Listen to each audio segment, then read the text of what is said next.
Jonathan Kingston. He's a famous National Geographic photographer, and he has some of his Nikon cameras for sale. You have a Nikon D4 and a Nikon D810, and as well as what was the other camera that you actually had? The Nikon D3. That was actually the first camera I was using when I shot my first assignment for Geographic. Oddly enough, as I was telling you before this video started, Benjamin Canarak, who's a buddy of mine, he was trying to call me while I was talking to you, so he's going to go to voicemail. He'll ask me later. His first thing he's going to say, he says, I know you're home, who did you put me on hold for? I was like, well, I had someone more famous than you on the phone. No, I won't say that. I know he'll know your work. I'm low on the food chain. I'm low on the geographic food he chain, has a really good sense of humor like mine, so he'll laugh if I said something like that, and he'll certainly know your work. But I have a link below for you all to check out not only of the cameras that Jonathan has for sale, that have taken many famous photos for himself and for National Geographic, and I'm assuming other entities.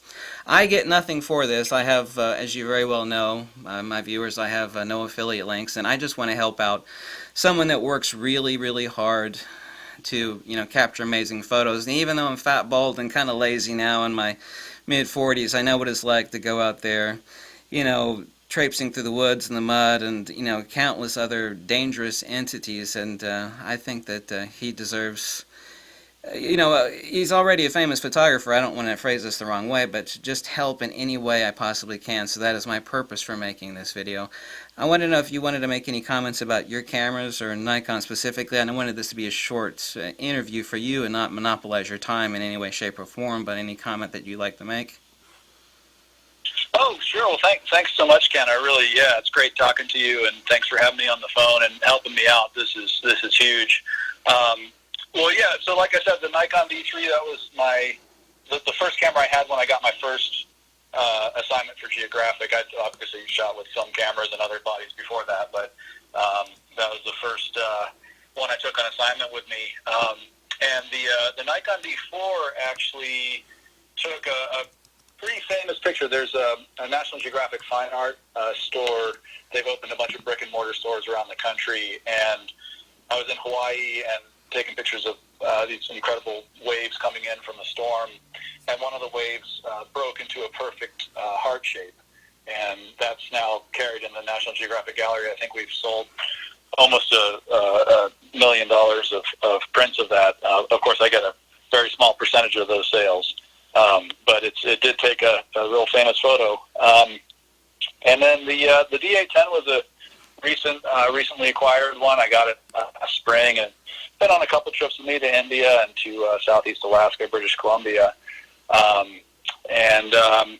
getting rid of all of them to pick up the new D850s, get a pair of those. You always have to have a backup. Redundancy is everything. I appreciate your time, and I have the page brought up, and I'll post the link also to your National Geographic information. But, I mean, specifically, I shouldn't say National Geographic. You are, of course, Jonathan Kingston. I don't want to say, National Geographic, then Jonathan Kingston, but, you are your own photographer, and you are, Right. You're producing, the magical work. I assume that you work for other entities or yourself other than National Geographic, but I have a great admiration for the hard work that you do. That's absolutely right, Ken. Yeah, that's absolutely right. Like I am a photographer for National Geographic Creative, but really at the end of the day, just like you said, I'm a freelance photographer. I'm going to take pictures for anyone that's willing to hire me and pay me. Not to pry at all into your work, but I mean, is there any sort of photography other than what we already obviously know that you particularly specialize in or that you particularly like to do? One of my big passions is underwater photography, and I've only done a few underwater photography assignments, but that is, man, when I'm down in that world, I just light up. That is heaven to me when I'm floating under the sea, and whether it's underwater archaeology or big charismatic megafauna, I'd rather be than diving. You're like me. I've got thousands of dives, and I used to live in Florida, and I'm heading back there in a couple weeks. I have a house in Fort Myers, Florida, and Used to do a lot of cave diving and ocean diving, and I got so hardcore into it. Underwater lights, redundant BCDs, specialized clean tanks for 20-foot oxygen decompression, Wow. underwater scooter, cave lights, and I'll never forget going underwater back underneath a deep cave, and inflating my BCD and hanging upside down like a bat from the ceiling, and being tired and worn out, and you take your regulator out for a second and you grab a Snickers bar, which is a cave diver's food since it doesn't melt or deteriorate, and you stick that in your mouth and chomp on it and you pop your regulator back in your mouth.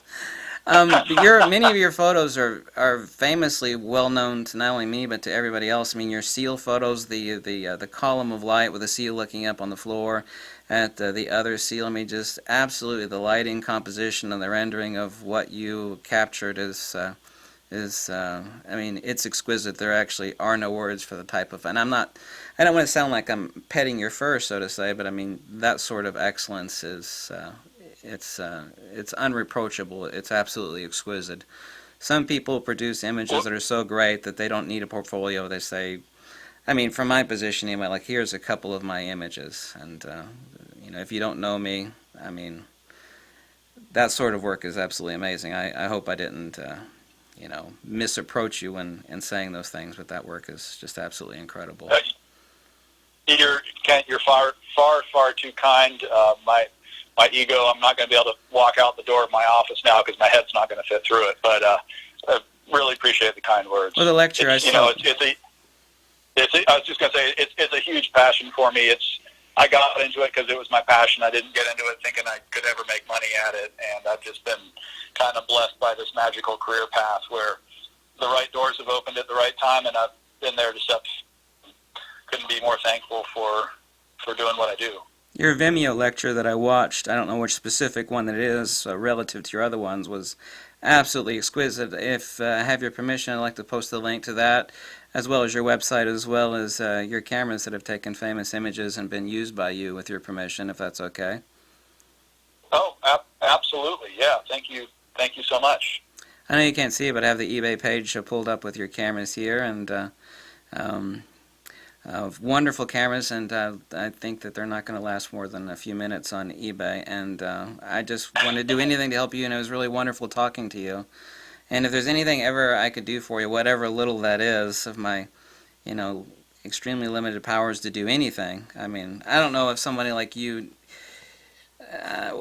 I don't want to say needs any help on anything, but I mean anything to help somebody out that works hard like you. And I know that to get those images as a diver myself, and as a former technical diver, I mean, the lengths that you've gone to achieve those images, it requires not only incredible compositional skills and understanding of lighting and shadows and speculars, but being able to capture that magic moment. But people don't see in those incredible images that you wish that they would realize is the incredible pains and suffering that you went to achieve those images. And am I accurate in stating that? Oh, absolutely. One of the things I do is I teach a few photo workshops every year in different parts of the world, and a question that I often get in those photo workshops is, how many shots, how hard was it to get the shot? How many shots, or I guess another way to say it is, how many shots do you take before you get a good shot? And a long time ago, one of my mentors said to me, Jonathan, that's really the wrong. I said, that's the wrong question to ask. The question to ask is, did you get the shot? And if you got the shot, it doesn't matter if you got it in first try or if it took you 50,000 frames to get there. Sometimes it does take 50,000 frames or 5 years to get the shot.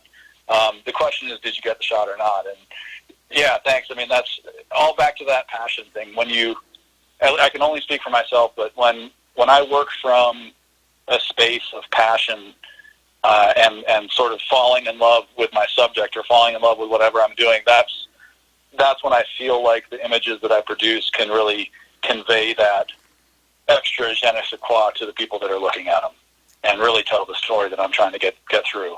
Thank you, Jonathan. I didn't mean to monopolize your time this evening, and I hope it leaves you laughing. I wanted to leave you a quote from my buddy Benjamin Canarak, who once told me, I think in an interview that I did, he said, how many photographers does it take to create a famous image? And he said that it takes 10. One to how many photographers does it take to screw in a light bulb?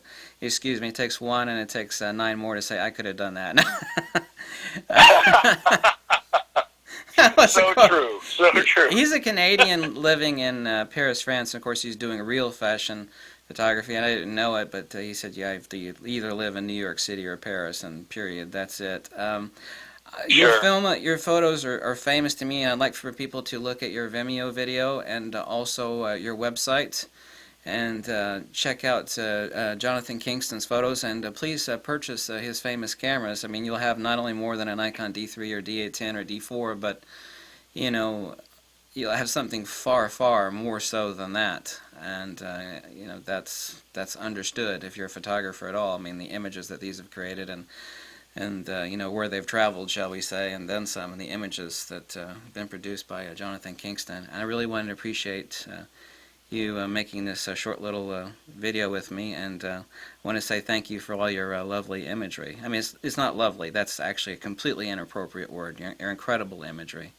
Sometimes I use the wrong word, but that's just me stuttering on too much caffeine. Hey, caffeine keeps us going, right? I mean, thank you so much, Ken, for taking the time and offering the helping hand, and I really appreciate it from the bottom of my heart, because you know, cash flow is king right now. Just keeping the wheels moving, being able to afford those new camera bodies. Exactly. Thank you so much for the interview. Sure thing. Happy to chat anytime.